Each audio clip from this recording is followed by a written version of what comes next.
going on, everybody? Welcome into Mavericks Today by Chat Sports. Jeffrey Cooperstein here with you guys, and just wanted to discuss this topic that I feel like we haven't really talked about this summer, and it might be a little controversial, but I think now that we sit here on August 19th and we're still in the same scenario, I kind of think we have to have a little discussion. And what I wanted to talk about was the Quinton Grimes situation. The Mavericks obviously traded Quentin Grimes to the Philadelphia 76ers along with the 35th overall pick in the 2025 NBA draft, which turned out to be Giddey Broom, the big man out of Auburn, in exchange for Caleb Martin. And everyone at the time, including myself, was like, why on earth would you trade Quentin Grimes along with a second-round pick for an injured wing that doesn't really fit this Mavericks team and fit the immediate needs that the Dallas Mavericks had at the moment? And again, this was right after the Luka Doncic trade ended up happening. And at the time, I was like, why on earth are we trading a young player and a second-round pick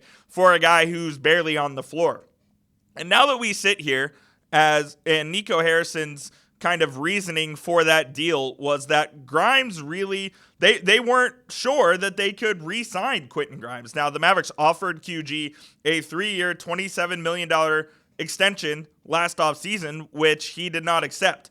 And now the Mavericks went out and said, okay, well, we don't want to kind of deal with this restricted free agency that's coming up. So they went out and moved him. Yeah, they gave up the 35th pick, and Giddey Broom, I think, could be a solid backup center in the league.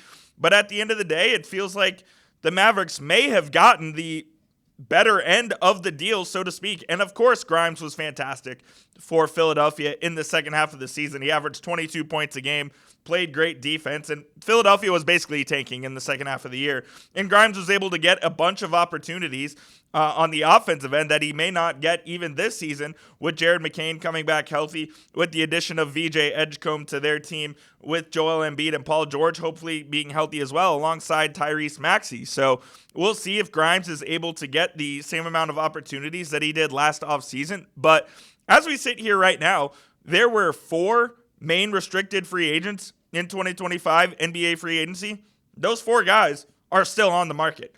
Josh Giddey of the Chicago Bulls, Cam Thomas of the Brooklyn Nets, Jonathan Kuminga of the Golden State Warriors, and Grimes of the 76ers. And it feels like this was a really bad year to hit restricted free agency because there are no teams now that have cap space to be able to sign any of these guys to offer sheets. And it sounds like Kuminga is going to end up staying with the Warriors, Giddey going to end up staying with the Bulls, and I imagine Grimes is going to end up staying with the 76ers, and it may be at the point where he's going to have to take the qualifying offer, which is around $9.8 million, I believe, and then hit unrestricted free agency next summer.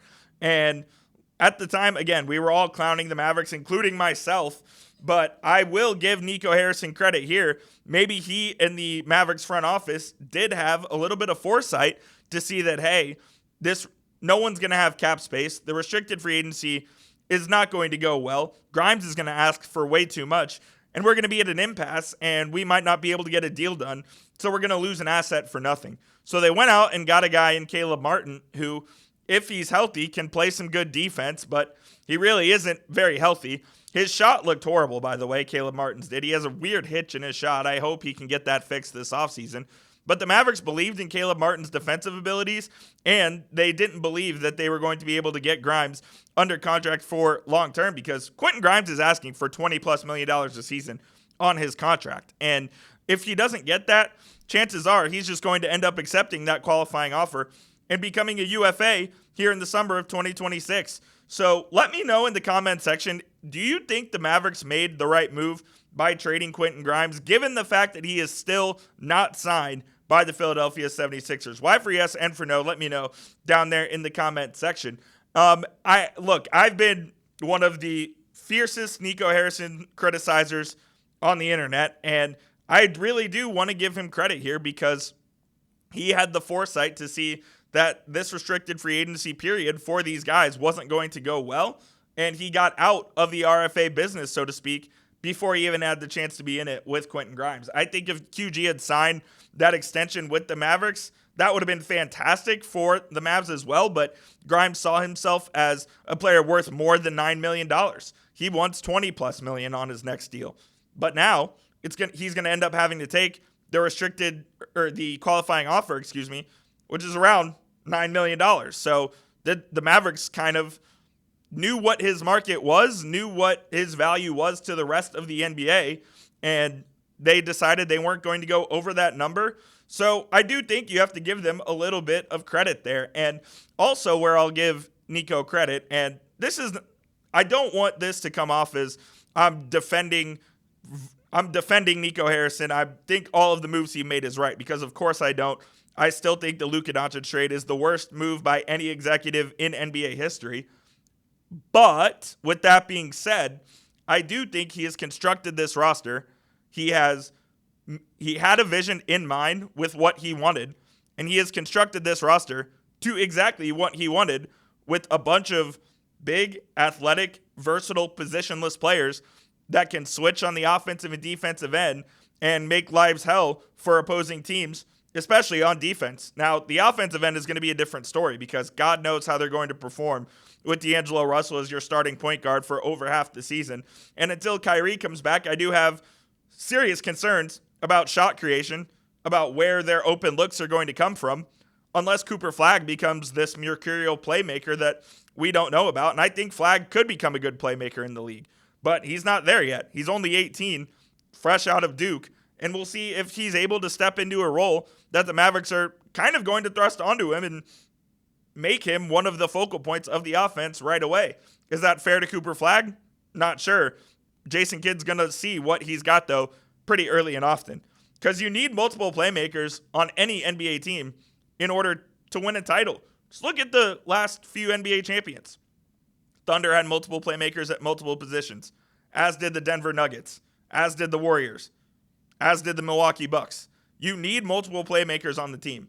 If Cooper Flagg can rise into that, then Nico Harrison's vision can kind of come to fruition.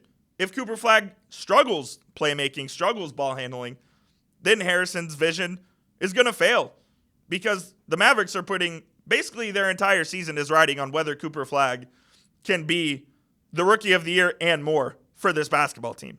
And that's a lot of responsibility to put on an 18-year-old kid. Flagg has been, looked at as the best player in his age year, so to speak, for a very long time. So pressure is nothing new to him. But I wonder if the pressure of playing in the NBA, of playing in a win-now situation with Anthony Davis and Kyrie Irving and Klay Thompson, 3 future Hall of Famers on the back end, second half of their career, who are trying to win right now, does that put extra pressure on Flagg to perform? I don't know. Maybe it does, maybe it doesn't, and maybe he just soaks up the pressure and is fantastic. But Nico did have a vision, and this roster is constructed for his vision to be executed to perfection. We'll see what happens when the games actually start being played in the third week in October, in November into December. And if this team can work itself out and start winning some ball games by playing fantastic defense and good enough offense, then maybe he had a point and deserves some credit for that roster construction. Now, look, I think if the Mavericks are league average on offense and they're top 7 or 8 in defense, I think you'd say that's pretty good, because like I said, I really don't know where the shot creation's coming from. I don't know where this team is going to score 110 points a night, but they're going to have to somehow in order to win a lot of ball games here. And their schedule is really not easy. I mean, their NBA Cup schedule is difficult as well. You're playing the Lakers in that. You have a bunch of key games like the Warriors on Christmas and a bunch of nationally televised games where there's going to be a lot of eyes on them. The Mavericks are going to be one of the most watched teams in the NBA this year, with a bunch of fascinating storylines, and it all comes together here in about 2 months or so. So we'll see what happens, but I think Nico potentially deserves some credit for having the foresight on the Quinton Grimes thing and constructing the roster to exactly his vision. The route in which he got there, very, very messed up, very convoluted, but maybe, I'm not going to say he cooked, maybe he had something in mind, and it may have worked out. Time will tell. Time will tell. That'll be it for today's show, guys. Appreciate you for tuning in to Mavericks Today by Chat Sports. We'll have Mavericks coverage all throughout the offseason leading up to training camp and the preseason before we kick off in just about 2 months. We'll see you guys soon here on the channel. And as always, let's go Mavs.